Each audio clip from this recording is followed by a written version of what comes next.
One of my favorite things to do in this life that I'm kind of moving into now is watching people go through their own personal journeys, have their own aha moments, have their realizations, have their stories get blown up. And it's encouraging as a human being to see somebody that can take that journey, and it's inspiring to know that it can happen.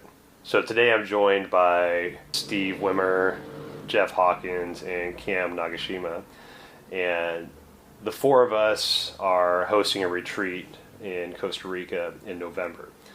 And so all the things I just spoke of are things that are so beautifully encouraged to happen at retreats, at these spaces where we can separate ourselves from our rituals, from our habits that we've gotten into, surround ourselves with different types of people, different atmospheres, different foods, different practices, and take an opportunity to see maybe how entrenched we are in some of these rituals and habits that we don't even realize we're doing.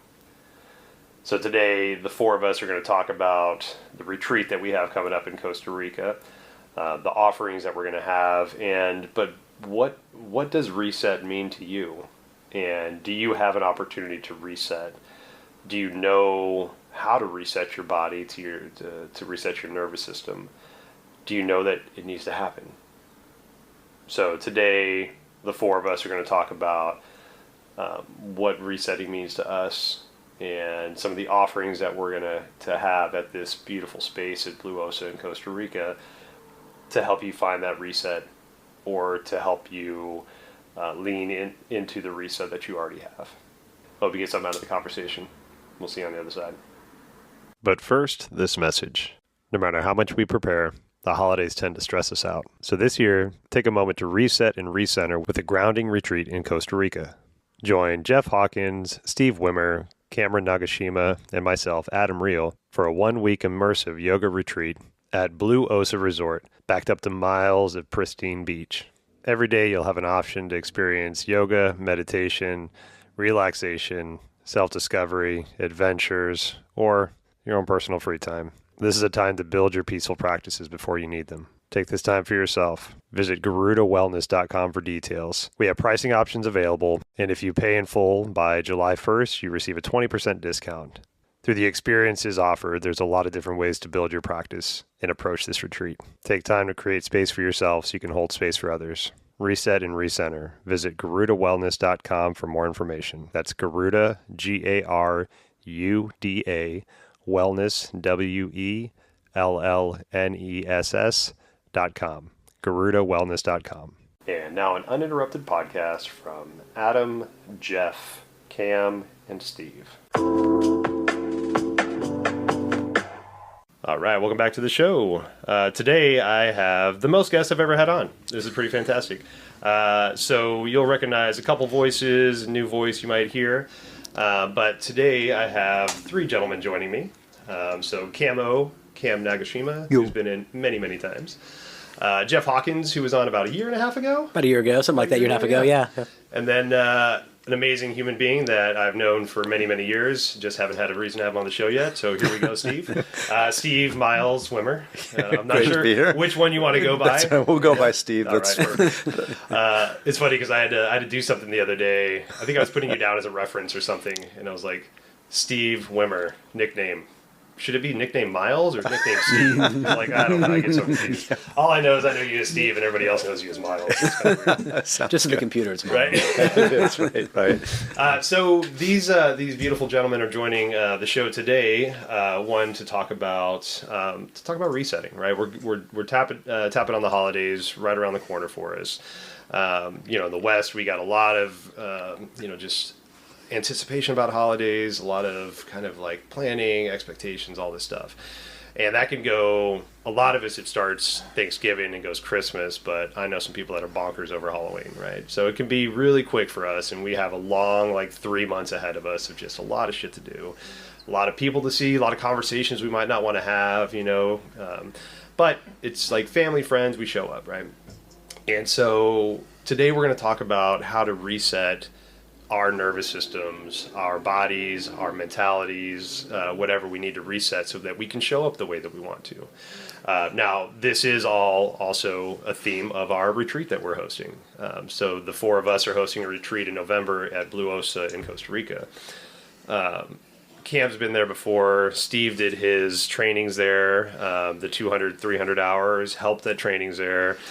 So two of these gentlemen have a very beautiful, intimate understanding of the retreat space we're going to. Yogi Aaron is the gentleman that owns the facility, and he's been on the show a couple times, so you might recognize that name. So we're really excited to one, host this retreat together. It's the four of us, the first time we've all four done a project like this together. Co-ed retreat, November 16th through 23rd. So we'll be talking kind of like layering some information about that as we go. But really want to just, whether you do the retreat or not, that doesn't matter, right? It's about resetting, right? It's how do you reset? Because we know that we need to keep showing up, right? You can go live in a cave in the Himalayas and theoretically be non-triggered, right? But what's that really going to do, right? We got family, we got friends, we got people we got to show up for. So how do we reset ourselves? How do we get back into a place where we feel good about ourselves so that we can show up for others, right? So just quick little, just go around and just say hi. Cam, it's been a while since you've been on the show, man. What's up? How are you? I'll just add the reminder that we get back on the 23rd from this retreat, and Thanksgiving's not till the 28th. Yeah, it's a weird one this year. Yeah. So the end of the month. you have plenty of time between getting home and getting a turkey made. Reset. Beautiful, clean turkey. Take your turkey with you. Yo, it's good to be back here with you, Adam, and welcoming these brothers onto this platform in this way. Been up to the same shenanigans, breathwork, sound healings, photography, specifically in the yoga wellness world, and really excited about how that's been developing. Yeah. No pun intended. Totally pun intended. Yeah. I'm not a dad yet, but I still have some dad jokes. And yeah, resetting for me is kind of like cleaning house. Sometimes we have to make a little bit of a mess to be able to put it all back together, but through creating that mess, we can discard things that actually aren't being used or actually take up too much space. And this is a great opportunity to talk about how we individually access that idea of cleaning house. Yeah. And getting clear. And another thing to reset from this year is the election cycle, where there's a lot of tensions, especially this year. Not to get into your political stance or mine, or none of that's important. The important part is it's going to be intense going up and towards this retreat, and so getting that opportunity to take a breath and really come back in a grounded way with whatever our reality is in this country. And, yeah.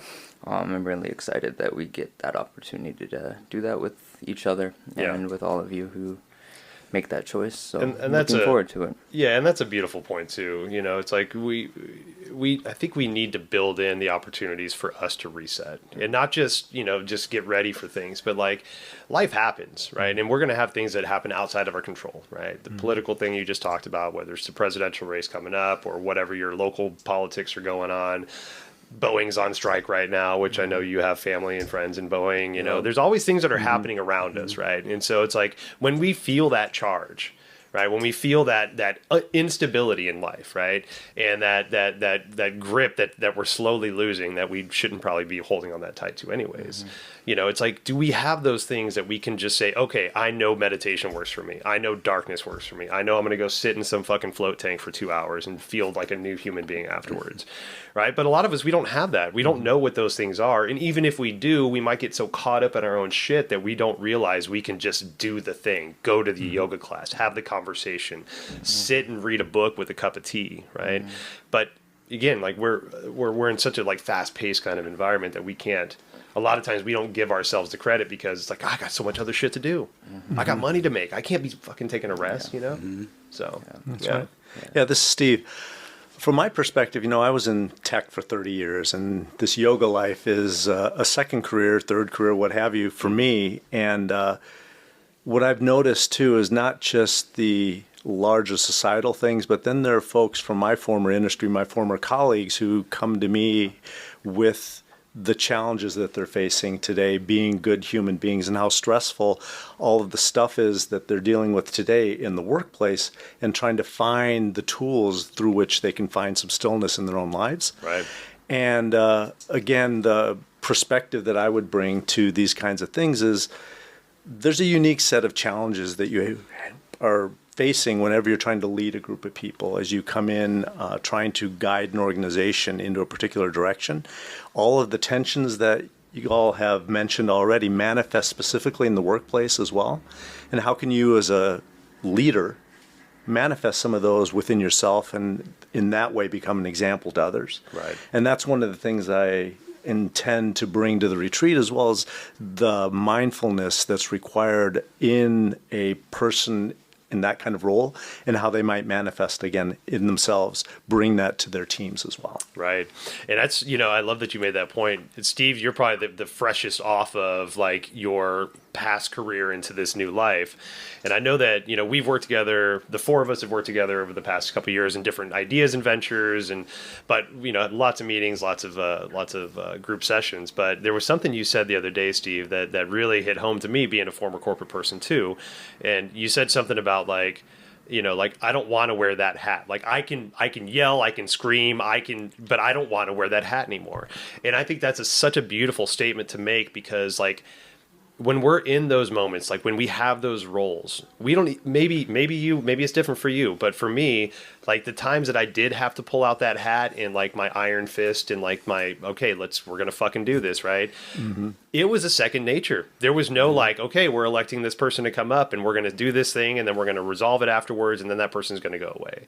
It's like, that was just a second nature. That person came up, right? And so like stepping away from those lives and not having to just revert to that iron fist, that fucking do it because I told you to do it kind of mentality. Mm-hmm. That is such a strong charge into us that we don't realize, I think, when we're in those moments, when we have to live that life, when we have to constantly wear that hat, how much damage that's doing to us and the relationships that we have, right? That internal angst that because I'm the boss, I got to do the thing. I got to make this tough decision. So you over here are, you're punished because of this. You didn't do that. I got to hold you accountable for this, and I got to scream because of that. And it's like, do people really want to show up in those ways? Like even the most staunchest like assholes that I've worked for that were like screamers outside of work, they're like, man, fuck this job, man. Mm-hmm. I just want to like sit around and do puzzles. I'm like, me too, man. Why'd you yell at me then? Well, and that's the interesting thing too. We have the privilege of teaching in a number of different studios, and some of these studios, they have people who come from those kind of backgrounds, who are industry leaders, and they literally, someone told me a few weeks ago, I hate the person that I am at work. I love the person that I am in the studio, on the floor, on the mat. And so, again, I think it's incumbent upon us as teachers to provide those tools that get people into a space where they feel grounded again, feel themselves again. Right? Mm-hmm. And Jeff, we haven't heard from you yet, but one of the things that I love, and I think you've been doing this pretty consistently, at least since I've taken your classes over the past couple of years, but I love that you start your classes like with some kind of meditation, some kind of breath work, some kind of like introspective. It's not every single time, but I would say, a good portion of the time, like we're starting in a seated position, you're guiding us through like a minute or a 2-minute breath and then a little minute meditation. And I think, for a lot of us doing that, especially do hot yoga, we're processing some shit, right? We're probably moving through some addictions and probably replacing an addiction with what we think is a healthier addiction, right? But we're still like it's almost like we're just going through the motions, right? But it's a motion that feels better. So when you have a teacher like yourself that can take a whole group of 40 people and say, okay, don't matter what you did before 6 o'clock, we're here right now on Monday at 6. Shut the fuck up. We're all just going to sit here and meditate for a minute, right?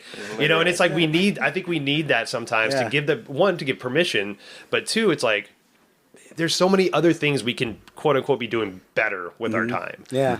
So to have somebody like Jeff say, okay, guess what we're going to do for the first minute of this hot class? While the heaters are on, we're just going to sit here and listen to our breath. And I'll admit, meditation and instruction isn't my strong suit, but that's, we just sit there and be quiet. And for me too, as a teacher, I take a couple minutes. I want to kind of settle in, make sure I have my ducks in a row before I get ready for a class, and kind of like that bit of me tuning in as well, tuning into the class, letting the class tune into me, settle in, and kind of just like the whole nature of this retreat is just it's like almost a broader reset, kind of getting the tools, whether it's breath work, meditation, sound healing, yoga, whatever it is. It's kind of just that broader sense of getting the tools to be able to come back and deal with all that shit that you're talking about. Right.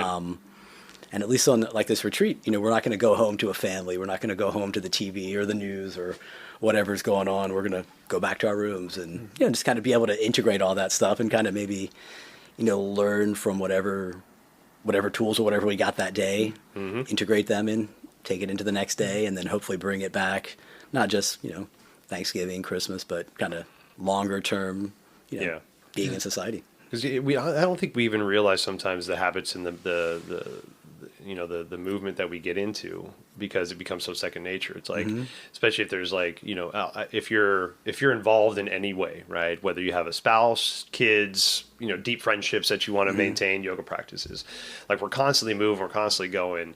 And to the point you just made, like, you're not going home to your Netflix, you're not going home to your, you know, your distractions. You're going to a place that you've chosen to be at that's going to get you maybe an understanding of like, oh man, I didn't even realize I was reverting to this distraction. Right? You know, like so many of us right now, like, you know, we'll watch TV before bed. Yeah.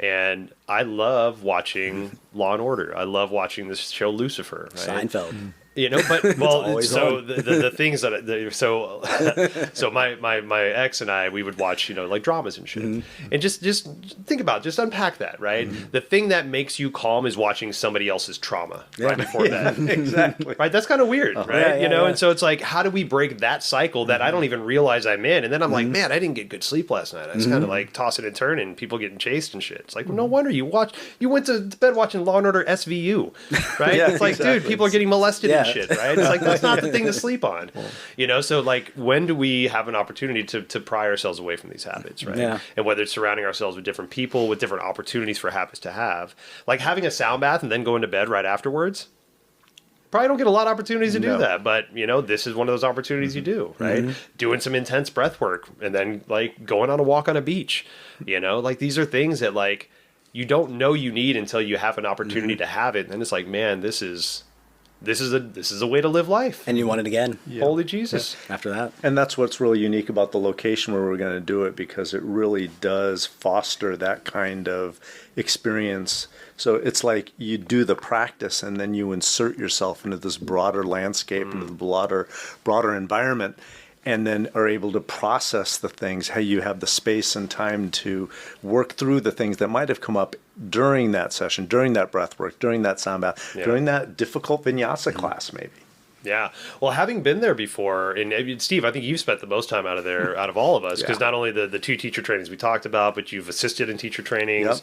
So going down there in a couple weeks again, do that again. Right. Yeah. So like, I guess, you know, since you've got the most kind of intimate understanding of the facilities, you know, what's something that draws you back all the time? You know, was it Aaron, the practice, was the facilities, you know, what's Costa Rica got that you really want? Well, what's really interesting, if we kind of start in the middle and then kind of work our way outwards, what's really unique about the location itself and Blue Osa specifically are just some of the rituals that are involved with that particular location. There's morning silence, so you don't talk before 7:30, 8 o'clock. Wow. We're going to set that time, probably 7:30 in the morning. So completely quiet, morning meditation, then quiet, and you think about where you've been, what you're going to do for the day. Meals are announced with bells. And Cam, I think you have a couple thoughts. Oh, they are amazing too. Such good food. The bells? The bells. The bells are obnoxious. Yeah. The food is awesome. It is pretty awesome. But the actual space itself is beautiful. I won't call it an ashram because that's not what it is. You walk into the place and you go, oh, I think I'm on the big island in Hawaii. That's the way everything is. It's beautifully manicured and all that. Wow. But once you've had the opportunity to experience whatever the modality is that you've done, you have this amazing setting, right? You have literally miles and miles of beach, nobody else on them that you can just take a walk on after you've had that sound bath opportunity. And when I was there in April or whenever that was, earlier this year, during the morning silences after the sun rose and we me and a few participants did a meditation while the sun rose, and then I would go run the beach, and it was awesome. I got to save a sea turtle from a big hawk. That was amazing. It's a little baby sea turtle, and just the whole environment of from the nature that we get to see, the animals that we get to see, to like, oh, this ritual of morning silence, and what will you do when there's no cell service? You can't just sit there and scroll. You're like, oh, I'm awake, and there's nothing happening. Right. Like this is the part of the reset where it's like self-reflection. Get to be with my thoughts, with the environment, and respond however that is. It's coming up for you, and it's really emerging. It's like sitting there on the side of the beach, like, I want to run. Yeah. And so I just started that routine. There you go. Yeah, and what's interesting too, to your point, the experience is it's on a very elemental level. You're experiencing the earth, you're experiencing water, you're experiencing the plant life. So just an amazing amalgam of all these different very primal things that then again manifest in the strength of the experiences themselves. Yeah. And there is if you haven't had an opportunity to experience a technological shutdown in a purposeful way, I don't think you really realize how impactful it can be.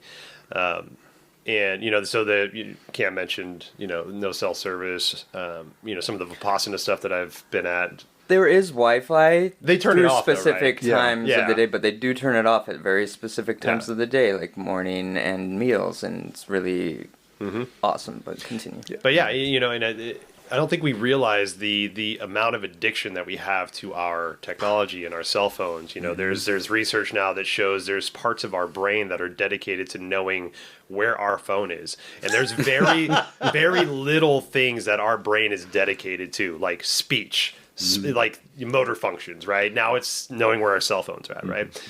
To the point, a couple episodes ago, we talked about the darkness retreat that I did, and when I was there getting checked in, the lady that was helping me out told me this really anecdotal story about this kid, probably teenage kid that wanted to do a 3-day darkness thing, and I did the 5.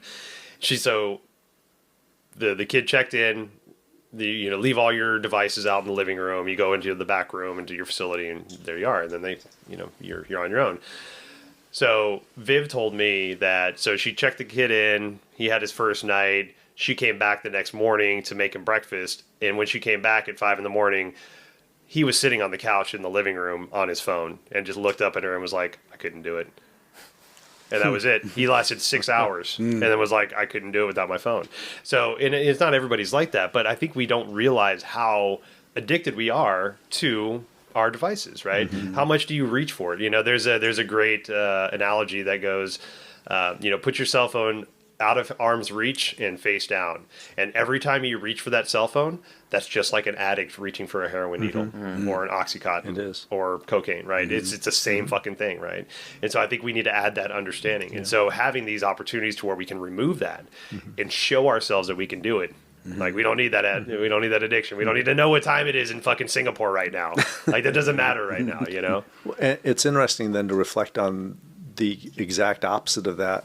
In reaching to your phone, you're trying to connect to the outside world. When that phone is gone, you necessarily go inward. Yeah. You have to be in your own space with yourself. There's no distraction. Yeah, definitely.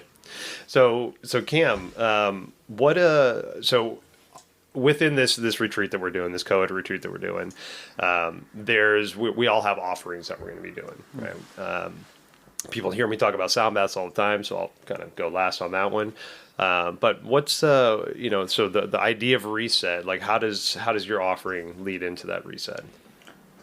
Well, I'll start by saying we're doing a retreat with 4 amazing facilitators, space holders, and guides, all yoga instructors, as well as different other aspects that each of us will speak to. So it's a very held space. For when, this is where I can bring my work in, like, something came up for you during morning meditation and silent time, where you're not interacting with any other individual, but because I'm there and you have 3 other facilitators here, you have the opportunity for the kind of like a one-on-one coaching space. And that's one of the things that I'm really passionate about, utilizing, yes, the breathwork trainings that I've talked to you about on many other episodes, but ultimately the ability to hold space for individuals, like small one-on-one sessions, even just conversations around what you're going through, what's coming up for you, and how inquiry and maybe a few little suggestions or not homework assignments, but call to actions that I could bring forward for you during that time, and also once you head home. And that's really a lot of what the work that I've been doing this last summer has been about. When I haven't been doing group work, it's been a lot of one-on-one work, and how that looked like in this last retreat that I did in April there would be I'd meet people on the beach after our final session of the day and just have 15-minute conversations with them. And they had profound experiences, profound shifts of just, oh, I never thought about this way. And so that, coming back into like, yes, the retreat's going to be amazing, but how that could be implemented in your life is, how can you be more honest and vulnerable? And we've talked about that many times on this show, but through that, you get an actual authentic reflection back with whoever you're sharing with. Whether they can hold you or not, that's, their end of receiving you as a mirror. But I think about it this way. When I was single, and I was scrolling Tinder and Hinge and all of those things, and then I'd go out on a date. If I wasn't authentic and honestly me, then whatever that relationship would become would be inauthentic. They would not know who I am, right? And so how do we get to show up? Do we show up in a way that people pleases the person in front of us because we think that's what they want to hear? Or can we take this time in a held space at this retreat, or however you want to utilize this tool of honesty, and really show up to who you are, and whoever that other person that's receiving you, maybe they like you, maybe they don't, but at least they don't like who you actually are versus who you projected yourself to be. Or maybe they really like who you are, and then they actually like who you actually are instead of a perceived version that you thought they would like. Right? And through that, we really get to cultivate a deeper connection within, the small community of 20-something of us out at this retreat. And, there's blocks to that too.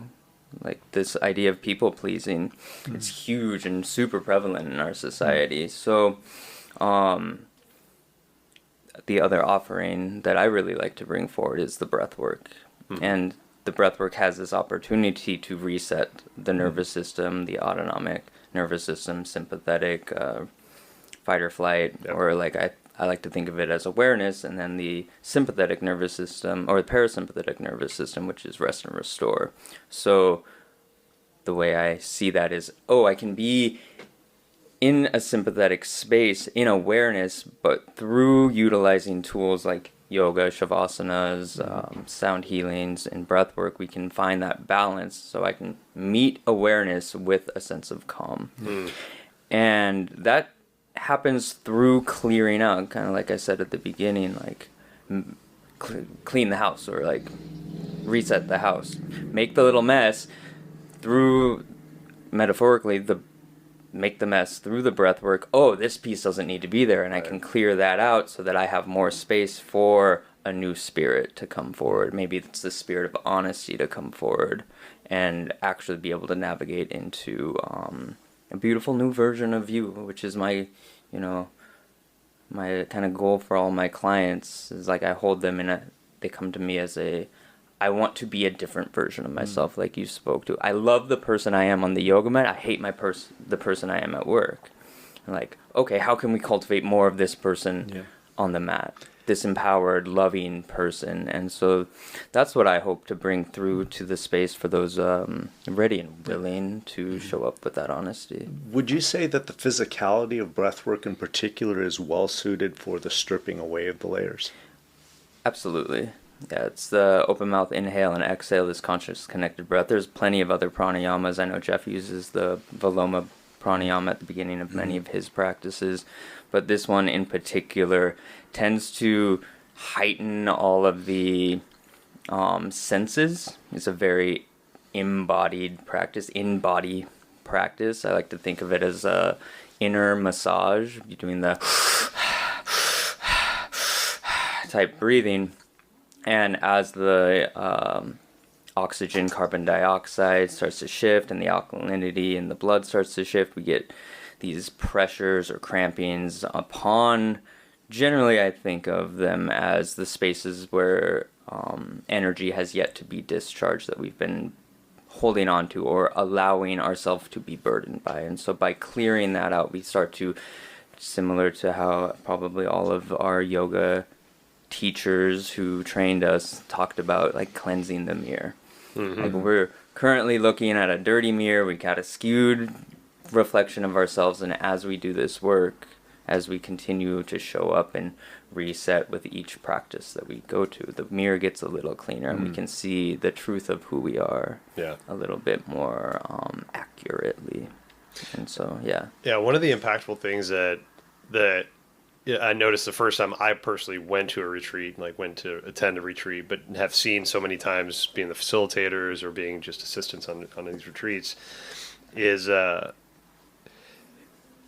don't think a lot of people realize the character that the fact that they're actually playing a character, and the fact that they can stop playing that character. Right? What's the mask you wear, right? Exactly, right? You know, you don't realize it because, like we said earlier, you know, you go to work, you have your routine, right? And then you have your end of night routine. And if that end of night routine seems like a nice warm blanket, that's fantastic, but it could be damaging, right? And so when we get ourselves out of our personal routine and we shake some shit up, we do some breath work, we go swimming in the middle of the night, we go, you know, do yoga in the morning, we observe, you know, silence, noble silence until 7:30. That takes us out of our routine, which can cause chaos, right? But in that chaos, I think we can really understand, like, oh my God, like, I've been showing up as this type of person this whole time. You know, like for anybody that's an adult, right? Or not adult, sorry. Anybody that has kids. That's right. But for anybody that has kids, you know, like for whatever age that they're in, if they're living with you, there's times they're going to touch that nerve, right? And you're going to get upset. You're running late. I'm late. Did you do your homework? Fucking put the dishes away, all this stuff, right? And how many times have, like, morning started off volatile, right? Put your shoes on, you're gonna miss the bus, get out, did you get your homework, blah blah blah, oh, and by the way, make me proud, have a great day. Right? It's like, Jesus Christ, man, we're verbally scolding all these little ones and then patting them on the proverbial butts and go out there and make me proud kind of stuff, right? How do we get out of that, right? And it's knowing that we're there in the first place, you know, and then there's a better option, there's a different option, there's a way that you can get out of that knee-jerk reaction, whatever life that you're in. But a lot of times, like, we don't see it until we have an opportunity to know that it's possible. And for me, that was the first retreat that I went on years and years ago. But now seeing this over and over and over again. And then the beautiful thing, I think, is, you know, seeing the proverbial changes happen at the retreats, right? You see people have their aha moments, you see the lights come on, you know, all that stuff. Then there's that little bit of panic as the retreat starts to end. How am I going to integrate this into life? How am I going to go back to this? But then you see him like a week or two later at the yoga studio, and you see that smile is still there, and you see that the shoulders are still away from the earlobes, and you see it's like, hey, how's that integration going? Oh, it's going good. It's working, right? It's like, cool. All right, this is what's up, right? We have these opportunities. We start to make the moves, and we see the progress, and that's what keeps the ball moving, right? Keep training the brain and body. Yep. 100%, man, definitely. So, Jeff, what's, you know, you've talked about reset for you, but you know, how does that carry over into the retreat? How does that carry over in afterwards? How does it carry over into your life too? Into my life. I'm really curious. You know, I actually think that kind of what you just said initially about what's kind of the beauty of this retreat is it's kind of like, we're the Traveling Wilburys. We're like a super group that we have. we have our.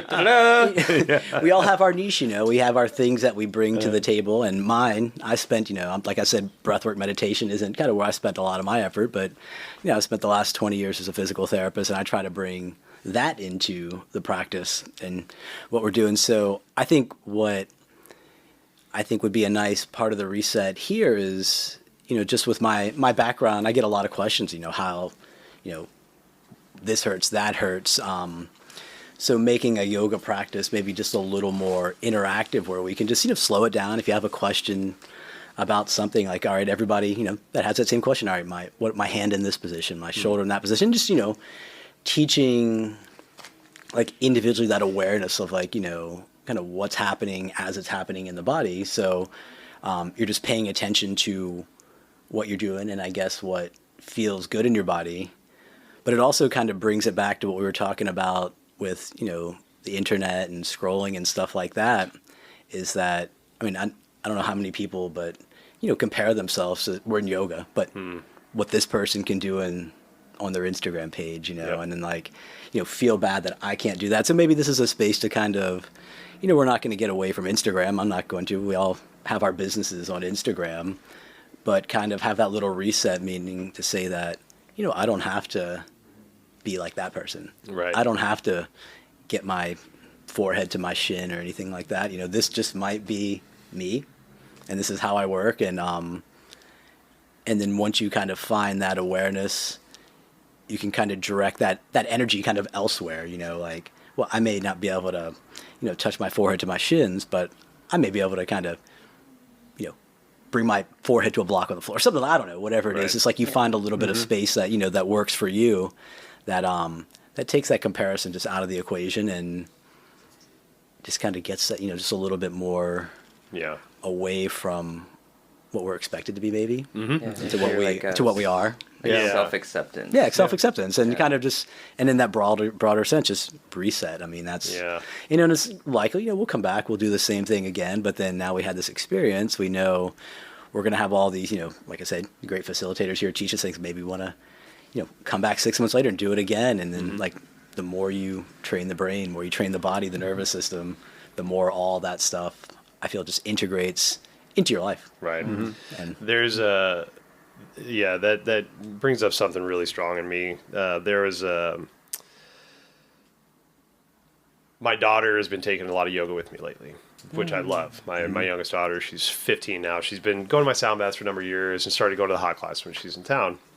And she's 15, right? So high school, competitive soccer, I get it, right? Mentalities, all that stuff.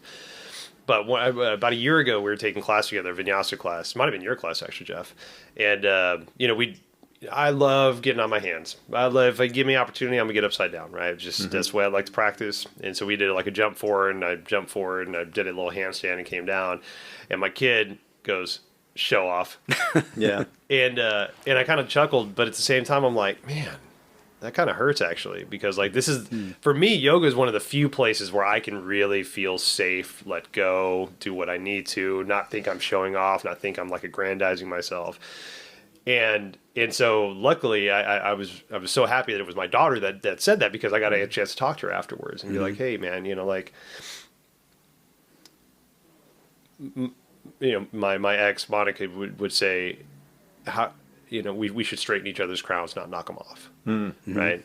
And so I got to have that opportunity to talk with Harper about that and be like, hey, like, I get what you're saying. I'm not taking it personally, but like, not everything's showing off. Like utilizing the abilities that you have is not showing off, right? If you're like, show a fucking, like, shine a light on me. Hey, I'm going to sell tickets to me doing handstands. Maybe that's another story.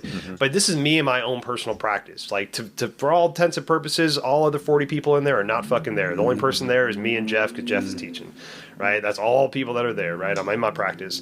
And so I think when we can see that kind of story that's inside of us, right? We can start to switch that narrative to what you're talking about, Jeff. And just because I can't touch my face to my knees, maybe that'll never happen for me. But one side, I'm not going to feel sorry for myself. But for the other side, there's this word that I've loved, compersion. It's the utter, undeniable happiness that I have for you in your accomplishments that have nothing to do with me. It's not like I'm proud of you. Fuck my pride. Where's my pride coming from? Why does my pride have to come into your accomplishments, right? The compersion, right? I'm so happy that you can put your forehead to your knees. I'll never be able to do that, but I'm so happy that you can do that. And so I think these are those opportunities where we can realize the narrative that we have inside of us that might be like that, oh, that son of a bitch can do that thing. Well, hey, high five, son of a bitch. You can do some things, right? And it shows, maybe you've had all that time more in the practice. You need that extra little bit for you to get what you want to get out of the practice, whether it's the physicality, whether it's the focus of being upside down and standing on your hands for stillness. You got to get whatever you want to get out of the practice. Right. And, that's why it's individual. And well, the opportunity in these situations too, I know, like when I see you're upside down practice, I can't do that shit. And I actually try to have a contest with Adam when we would practice next to each other who can be in a handstand longer, because I'm totally a Leo, but he would always win. My whole point, yet we're all in Warrior 2. The goal really is to help our students, the people in our classes, and people want to set aside the ego. They'll find the practice that is really right for you, and that really is the ultimate space that you want people to get into in any class, is to feel that they've been realized to the best of their ability in that space at that time, and really teaching them to set aside any expectation. And I know that almost becomes a cliche in yoga, like have no expectations about your practice and whatnot, but it truly means setting aside the ego and really embracing who you are in this moment, in this room right now, and teaching people that's okay. There's some days when I can't do a handstand. I just can't.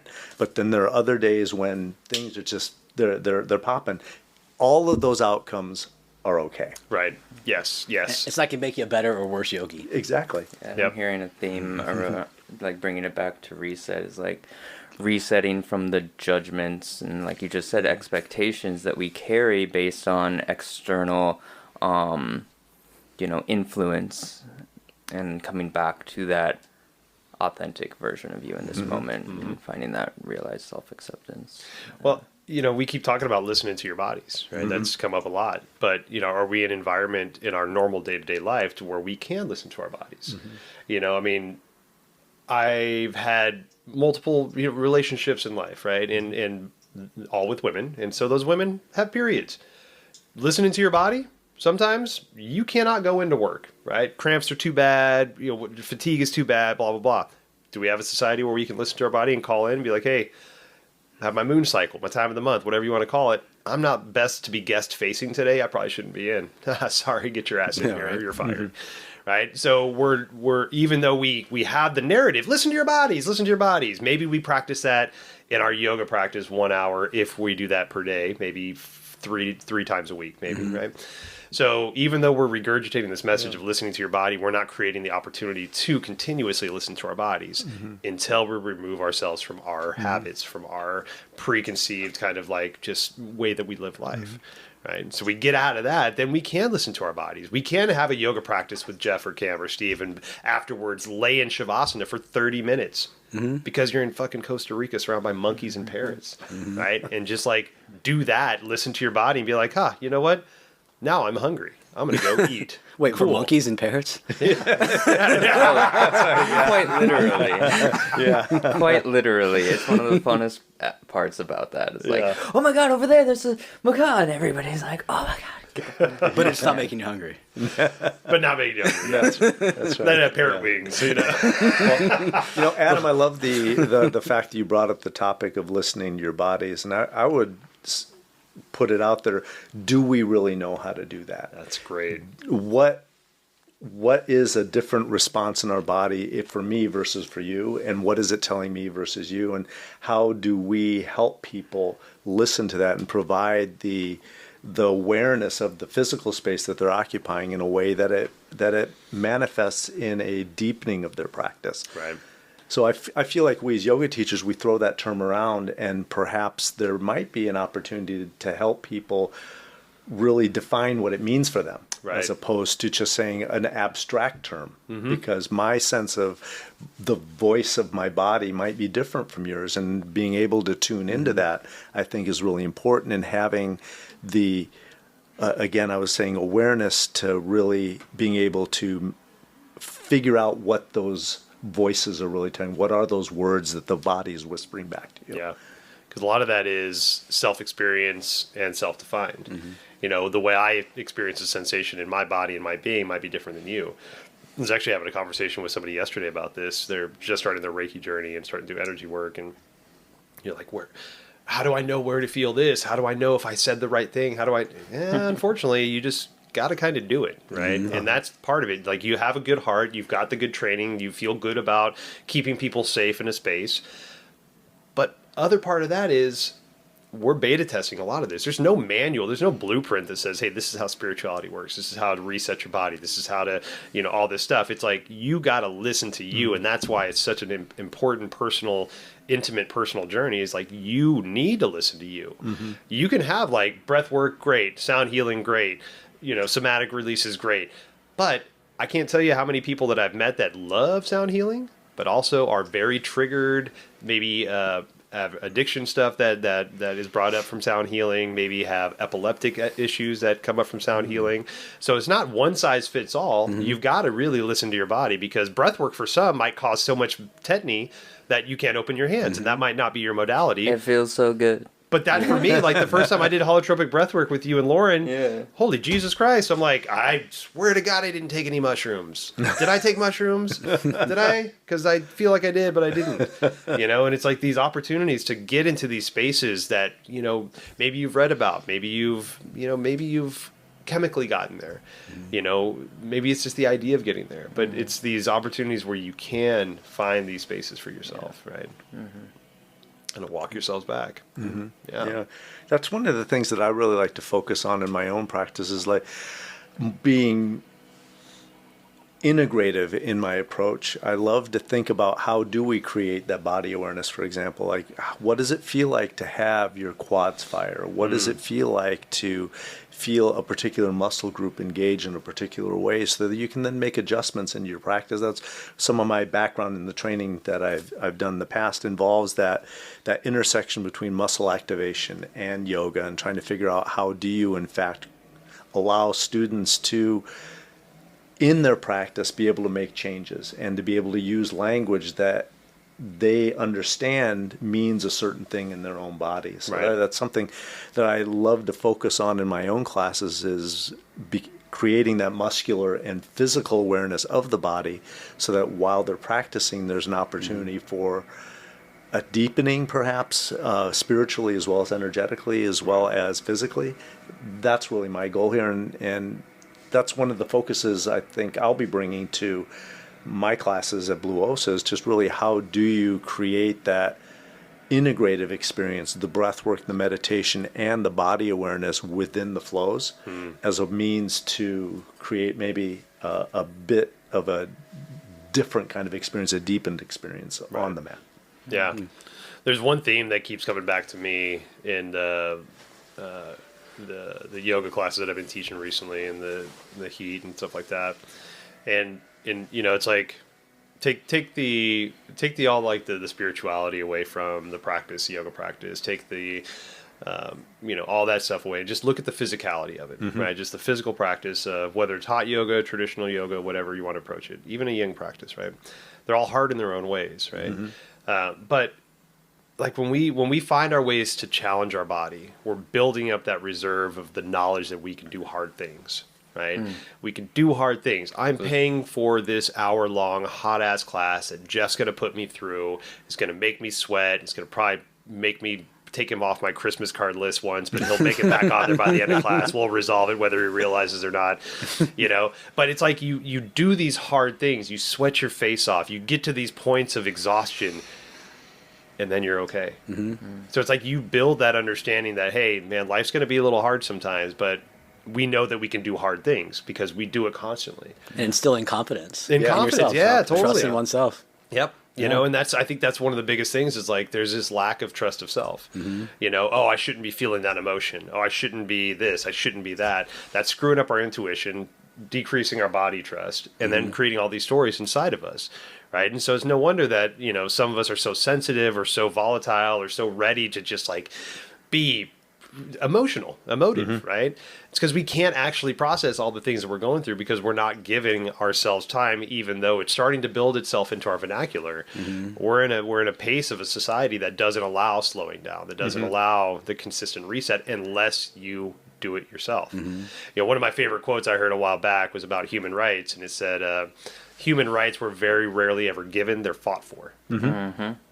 Right? Yeah. How is your boss? Very rarely. I've had a couple bosses. I will give them that. I've had a couple bosses that have come up to me and be like, man, you look pretty stressed out. You should take a day off. I never had that. Right. But how many times have you ever heard that from somebody? Hey, you look pretty stressed out. See Go 5 back more in there and get back patients. to work. You just got triple sat. You're like, fuck. All right. Here we go. So, like we got to build that stuff in. We got to recognize that within ourselves. And if life is busy, you got family, you got responsibilities, think of the time commitment, taking 1 week out of your busy ass life to find some ways to reset, to build up your practice, to build up your reserves, to go back and be a stronger human being for the people that are around you. And I think that's sometimes we miss that because we can get so caught up in our own shit. Like, oh my God, I'm so anxious, so depressed. How am I showing up in the hero's journey idea for somebody else? Like if Cam is Frodo to me, am I him Samwise? Am I just like carrying you through over sharp ass rocks? Exactly. Or am I trying to steal your ring from you and stab you in the heart? Oh, precious. Right? So like how do we show up for people? We might not even realize that's a question we can ask until we've gotten that opportunity to listen to ourselves. We're probably used to, like us anyway, showing up for people in the studio. Yeah. But, but outside of that, how even do we kind of show up too? So kind of nice for us all to get down there and have that bit of a reset, not just as facilitators, but us getting away too. And yeah. So I can honestly say, like, as much as I'm looking forward to giving sound baths, I'm more looking forward to receiving from you three. right. Whatever we choose to do. Like, I'm so excited to just be like, Steve's got this. Yeah, I'm just going to sit here and just lay down and, like, release. Like, I trust Steve. I know that Jeff's got this. I know Cam's got this, whatever it is, And so I'm really excited. And, like, one of my favorite things to do is just eat. I love eating. And from what I've heard about the food there and just, like, the tropical atmosphere, tropical foods, man, I don't know, man. I think, there's, especially in the Pacific Northwest where we're all located, it gets dark quick here, and it stays dark and rainy for a long time. And this, mid-November, 16th through the 23rd, it's like right when it starts to get that crispy, kind of freezing cold. We start to, forget what the sun felt like because it's now been 2 months or so. So it's like building in those things too, like go somewhere warm, go somewhere you get your, fill that cup that you need to fill because you still got Christmas ahead of you. You still got New Year's Eve ahead of you. You still got all this other stuff that can be stressful, There's some other things, too, that we'll be able to do when we're down there. It's not just about the practices, but there is an amazing spa down there. Oh, yeah. And there are some massages there that they do that are just out of this world. Yeah. And it's just, I know, Cam, you had the opportunity, right? Yeah. And I was, that was amazing. Oh, it was amazing, it was really talented therapists down there. Body workers, for sure. Well, so I know we'll be doing different things each day. We'll have different offerings each day, between the four of us. But maybe, Steve, can you speak to maybe like a rough itinerary of a day, just what a day looks like? Well, ideally, we're going to start it with morning meditation. So the idea, Cam was mentioning that earlier, the yoga space that we're in, it faces east over the ocean. So you'll literally see the sun rising as the day begins. And I've found it to be very powerful to start with a meditation practice right then. And we'll definitely be starting with that as a means to kind of ease your way into the morning silence. So we'll start with that meditation and then just be silent until it's time for breakfast and really focus on whatever it is the meditation practice has revealed to us in that day. And there'll be different types of modalities that we'll be covering there. Some of the things that folks are aware of are like transcendental meditation and things like that. Not going to be focusing so much on TM, but really focusing on a couple other things like Tratika, which is candle gazing, some more witness meditation.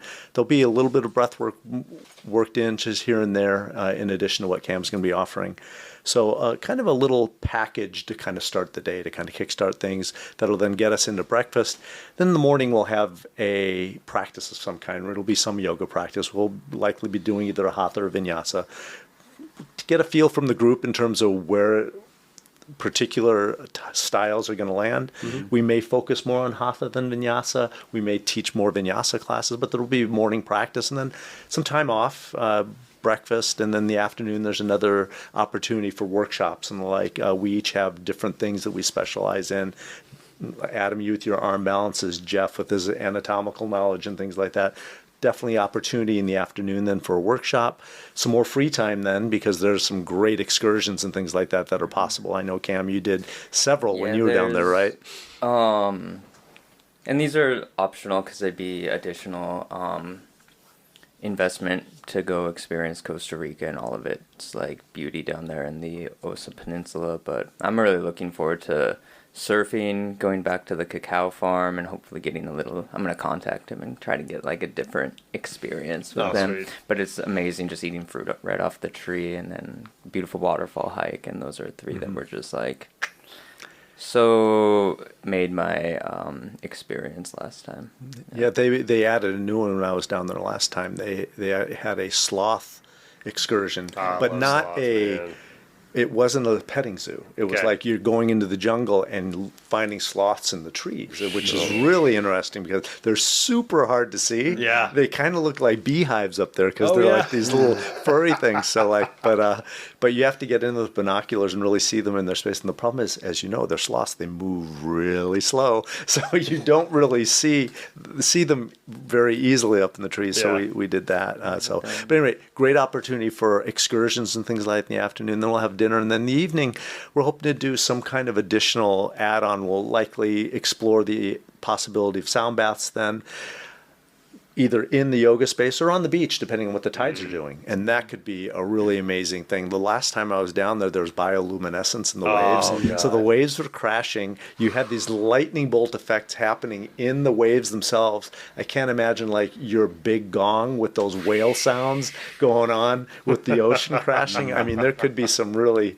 crazy stuff going on from an experiential perspective. So the days will be pretty varied in terms of the various experiences that you'll have available to you over the course of the day. I think every day is going to be different. We'll be posting that schedule every day.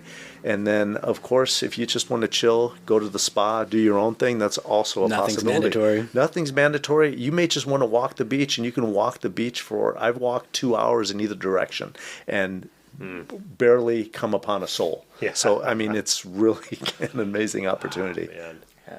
This will be my first time to Costa Rica, too. Same. Have you been there? No? Just the airport. Okay. On the other airport. Oh, yeah. Okay. Yeah, I've always loved, the southern countries. You know, Mexico. I grew up in Texas, so we went to Mexico a lot. And I'm so excited to just go chill in Mexico or in Costa Rica. Like, monkeys in Paris, man. I don't know. There's just something about monkeys in Paris for me that just makes me happy. And I think that to add on to like the looking forward to doing that with friends. Yeah. And like-minded friends, doing good work, and that'd be my like little sell to all of you listening. Like, you and your friend will have a great time, or your friends. We had a group of bring a group 6 ladies come to the last retreat, and they had an amazing time together, and they actually spent time afterwards exploring Costa Rica and the other areas, and it sounded like a blast. So that's beautiful.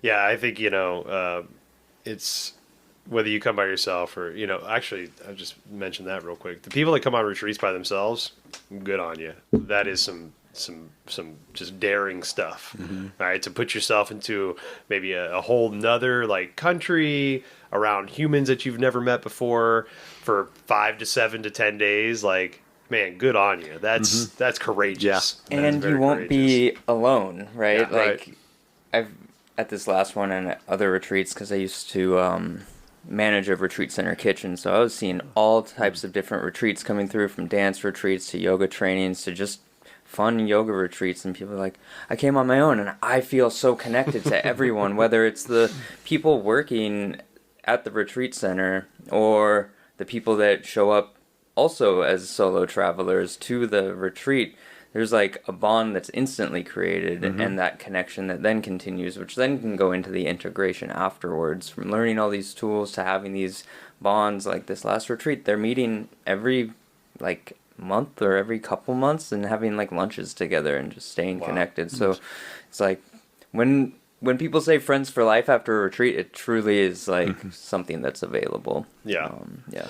I've, in the experiences that I've had, I think some of the most lasting relationships that I've had have been created from, whether either facilitating a retreat or attending a retreat, local, distance, it's just, again, you're around people that share some kind of similarity with you, right? Whether it's the practice of yoga, it's the idea of expanding yourself. But what I think I love about is it doesn't matter. Like, there's details that don't matter there. Like, don't care what your politics are. Don't care what your monetary value is. Don't care what assets you have, right? None of that shit matters.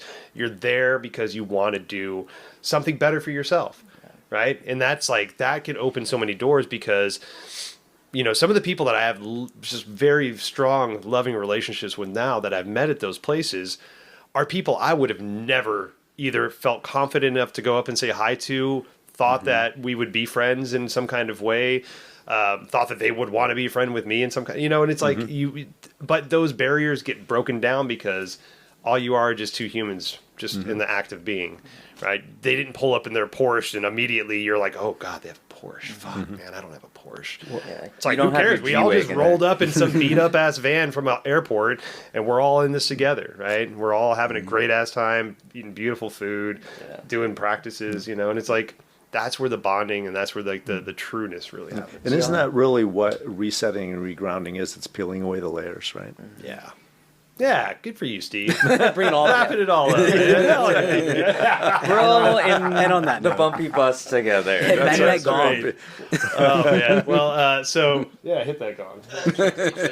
Oh, man, sound effect. There we go. So this retreat is we still have some spots available. So please, check out the show notes for links to get in touch with each one of us individually, which there will be, but there'll also be a link to the website GarudaWellness.com.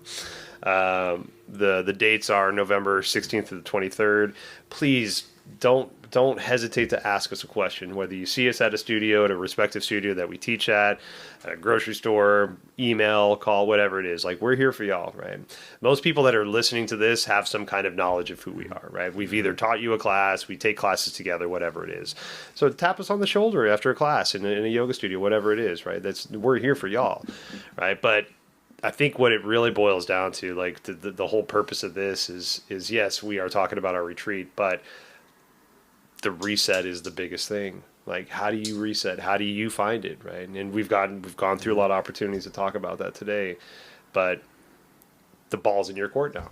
Yeah, right? and if you do come, bring questions. Bring questions. Yeah. Hell yeah, man. Yeah. We love questions. I started this podcast because exactly. I love talking about shit, man. And we're going to do this down there, right? We are. Yeah, we'll do a live podcast one, there. Wow. Hell yeah. So, I'm going to be traveling with a lot of equipment this You time. sure will. Need an assistant. Exactly. Well, gentlemen, thank you so much for being on, and thanks for sharing this opportunity with all of us. Yes. We're all having our own part in this, and Exactly. and really excited to do this and to continue to do this. So Be a thank good you guys. time. Thanks. Yeah, we'll see you next time, guys.